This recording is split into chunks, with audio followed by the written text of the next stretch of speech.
Hello दोस्तों। तो आपका अभी तक मैंने आपको समझा दिया था design mix concrete and nominal mix concrete. अब यहाँ पर जो हम स्टार्ट करने वाले हैं वो हमारा रहेगा बेसिकली श्रिंकेज।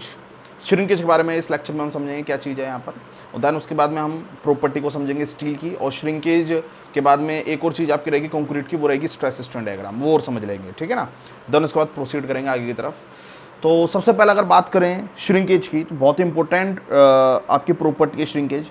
श्रिंकेज और इन कंक्रीट, तो श्रिंकेज इन कंक्रीट की बात करें, श्रिंकेज इन कंक्रीट, श्रिंकेज का मतलब तो आपको पता ही है क्या होता है। श्रिंकेज का मतलब, श्रिंकेज का मतलब होता है डिक्रीमेंट इन वॉल्यूम, मतलब वॉल्यूम का डिक्रीमेंट हो जाना, वही आपका श्रिंकेज कहलाता है। तो श्रिंकेज इन कंक्रीट में अगर बात करूं तो सबसे पहले समझते हैं कि पॉइंट टू पॉइंट क्या चीज़ है। तो श्रिंकेज इन कंक्रीट में सबसे फर्स्ट पॉइंट हमारा बोलता है decrease in volume of concrete due to drying is termed as shrinkage। इसको हम क्या बोलेंगे? श्रिंकेज। कहने का मतलब यह है, जब कंक्रीट आपकी ड्राई होती है तो ड्राई होने के बाद में आपको पता है वॉल्यूम जो होगा कंक्रीट का वो श्रिंक करता है, मतलब सिकुड़ता है, मतलब डिक्रीज होता है, उसी को हम क्या बोल रहे हैं? श्रिंकेज। क्लियर हो गया? ये तो बाय डेफिनेशन हो गई। बात करते हैं नेक्स्ट पॉइंट की, ठीक है। It introduces time dependent strains in concrete। अगर बात करें तो ये क्या है? एक तरीके से टाइम डिपेंडेंट फिनोमिना है। आपको बताया था मैंने क्रीप के बारे में भी, तो क्रीप के बारे में लेकिन डिफरेंस है। क्रीप टाइम डिपेंडेंट फिनोमिना थी लेकिन वो लोडिंग पे डिपेंड कर रही थी, बट श्रिंकेज लोडिंग पे डिपेंड नहीं करती। ये टाइम डिपेंडेंट फिनोमिना होता है, अगर आप लोडिंग दोगे नहीं दो तो ऑटोमेटिकली उसका वॉल्यूम जो होगा कंक्रीट का वो धीरे धीरे क्या होता जाता है? श्रिंक होता रहता है, श्रिंक। ठीक है, तो it introduces time dependent stress in concrete. Next point समझते हैं। Next point, unlike creep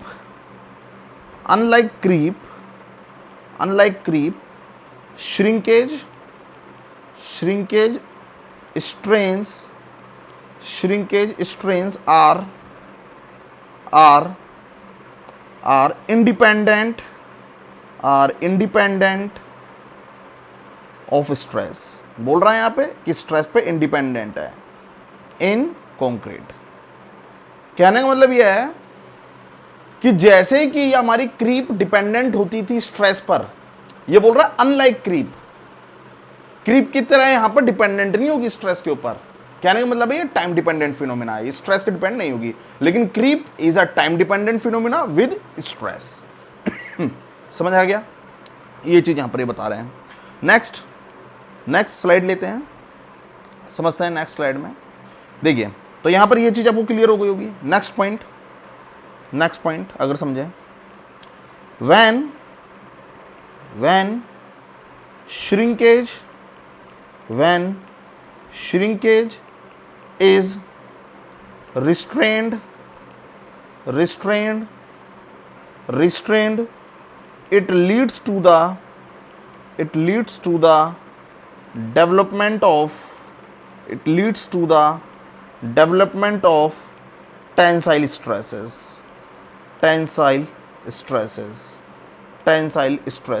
which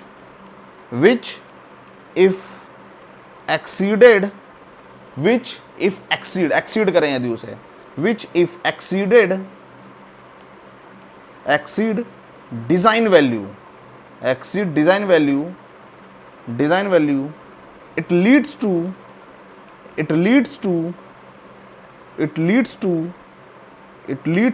the development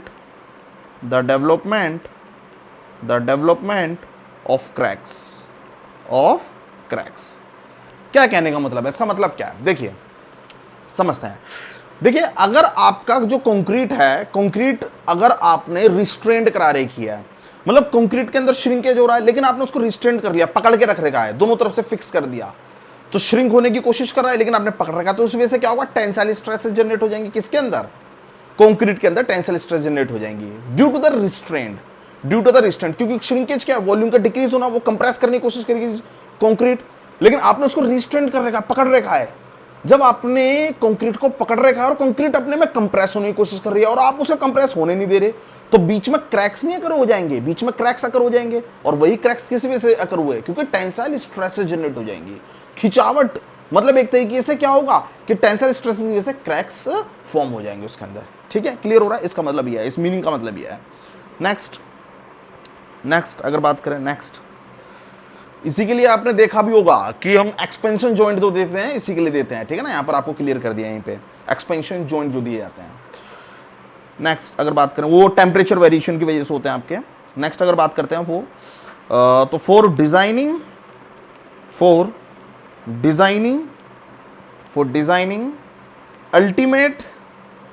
ultimate shrinkage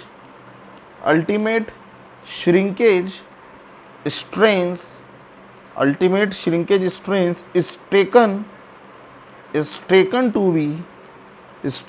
be 0.0003। ये ध्यान रखना भाई, कई बार पूछा जाता है अल्टीमेट श्रिंकेज स्ट्रेन कितनी होती है, तो that is equal to 0.0003।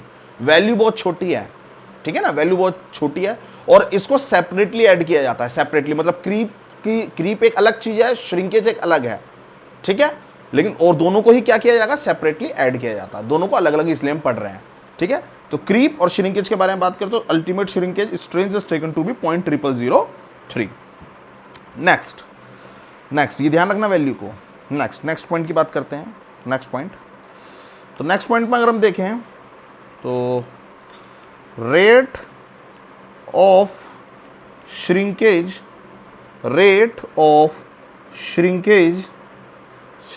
also reduces with time almost 50% of total shrinkage taken place in 1 month and 75% of total shrinkage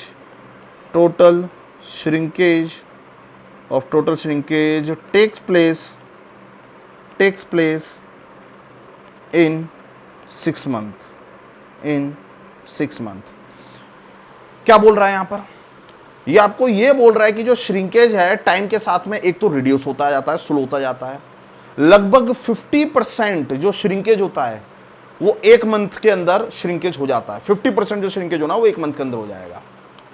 और अगर मैं बात करूं 75%, तो 75% होने में 6 मंथ लगते हैं, 6 महीना। तो सोचिए 50% 1 महीने में, 75% 6 महीने में। इसका मतलब क्या हो रहा है कि जो उसका रेट ऑफ डिक्रीमेंट है, मतलब रेट ऑफ श्रिंकेज जो है होने का वो डिक्रीज हो रहा है, रिड्यूस हो रहा है।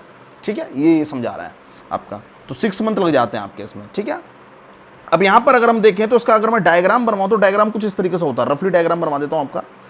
तो श्रिंकेज का कुछ इस तरीके से डायग्राम होता है। अगर मैं टाइम के साथ समझाऊं तो ये आपका हो गया टाइम इन डेज, और यहां पर हो गया आपका श्रिंकेज स्ट्रेन।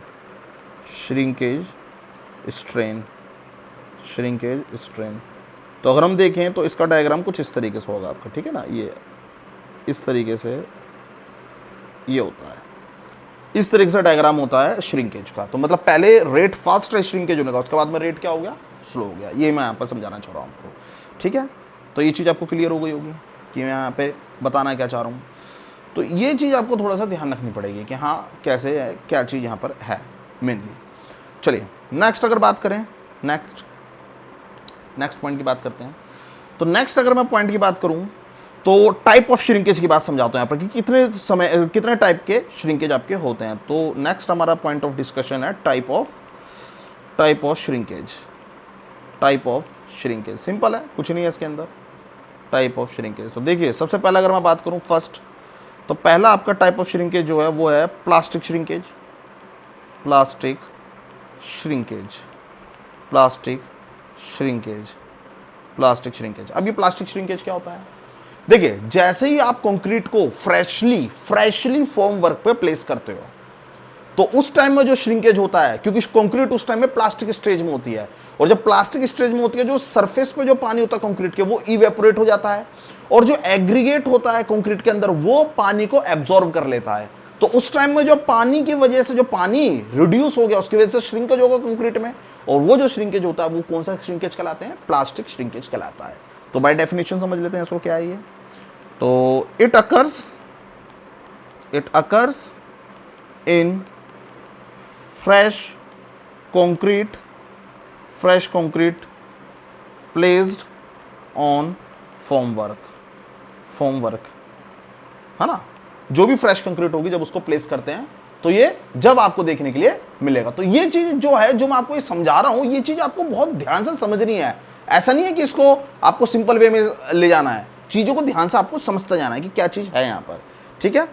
अब लॉस ऑफ वाटर किस वजह से हो? तो लॉस ऑफ वाटर की अगर मैं बात करूं तो जो आपका loss of water by evaporation from, बता चुका हूं आपको मैं, from surface of concrete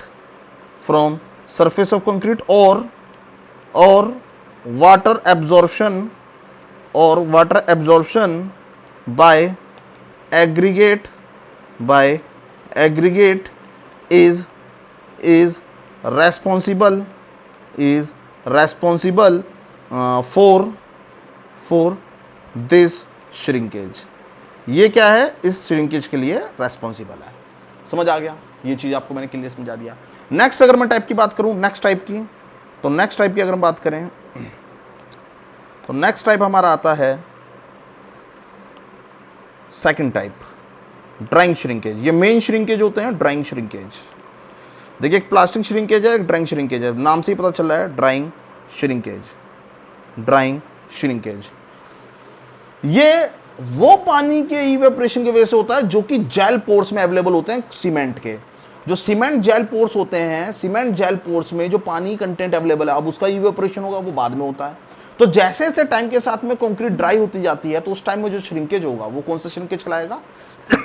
drawing shrinkage, जो जेल पोर्स में होता है। इसमें टाइम लगता है, ये स्लो, मतलब टाइम टेकन प्रोसेस है, स्लो प्रोसेस है, ठीक है? अब ये चीज भी समझा देता हूं आपको यहाँ पॉइंट के साथ में ड्राइंग श्रिंकेज के बारे में। तो it occurs mainly due to loss of water held in gel pores of cement when concrete is kept in drying condition। जब हमने कंक्रीट को किस में रख रखा है? Drawing condition. जब हमने कंक्रीट को ड्राइंग कंडीशन में रख रखा है, ठीक है? अब जितना फाइन सीमेंट होगा, मतलब फाइन जेल होगा, उतना ही ज़्यादा श्रिंकेज होगा, क्योंकि वाटर कंटेंट उसमें उतना ज़्यादा होगा। The finer is the gel, the more is the shrinkage. जो श्रिंकेज होगा वो उतना ही ज़्यादा होगा, जितना ज़्यादा आपका क्या होगा? फाइनर जेल होगा, क्योंकि आपके वॉइड्स ज़्यादा होंगे, पानी ज़्यादा होगा उसके अंदर, और उतना ही ज़्यादा श्रिंकेज आपको देखने के लिए मिलेगा। नेक्स्ट अगर बात करें नेक्स्ट पॉइंट की, तो अगर हमारे ग्रेड ऑफ कंक्रीट को अगर हम बढ़ा दें तो हम श्रिंकेज को रोक सकते हैं। तो with increase in grade of concrete drawing shrinkage reduces, ठीक है? ड्राइंग श्रिंकेज रिड्यूस हो जाएगा, ये तो आपको पता ही है जब ग्रेड बढ़ा देंगे उसके कंक्रीट की।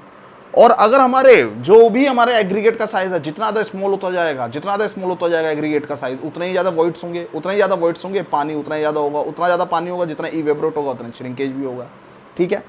तो नेक्स्ट पॉइंट क्या कहता है कि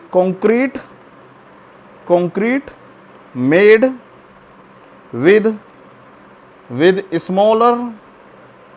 स्मॉलर साइज एग्रीगेट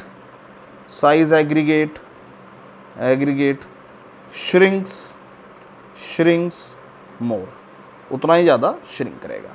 तो ये जो मैंने आपको दो प्लास्टिक श्रिंकेज और ड्राइंग श्रिंकेज, जो मेन दो श्रिंकेज बताए, इन्हीं का मेन इंपॉर्टेंट रोल है। उसके बाद में एक ऑटोजीनियस श्रिंकेज भी होता है। अब ऑटोजीनियस अगर श्रिंकेज की बात करें तो ऑटोजीनियस श्रिंकेज में आपका अगर मैं बात करूं तो उसकी इंपॉर्टेंस बहुत कम है, इंपॉर्टेंस बहुत ही कम है। एक कार्बोनेशन श्रिंकेज भी होता है, उसकी इंपॉर्टेंस बहुत कम है, क्योंकि उसकी वजह से जो अगर आप बात करो श्रिंकेज के हिसाब से तो बहुत ही कम आपको देखने के लिए मिलता है श्रिंकेज उसमें। तो हमारा जो मेन पार्ट रहेगा वो ड्राइंग श्रिंकेज और प्लास्टिक श्रिंकेज का रहेगा, जो हम पढ़ेंगे। ठीक है, ये जो मैंने आपको बताया है क्लियर हो गया यहाँ पर। तो यहाँ पर यही मेन पार्ट थे श्रिंकेज के, दो पार्ट जो मैंने आपको बता दिए, इससे आपको क्लियर हो गया होगा कि श्रिंकेज क्या चीज़ है। ठीक है, तो यहीं पे इस लेक्चर को दी एंड करते हैं। Thank you so much.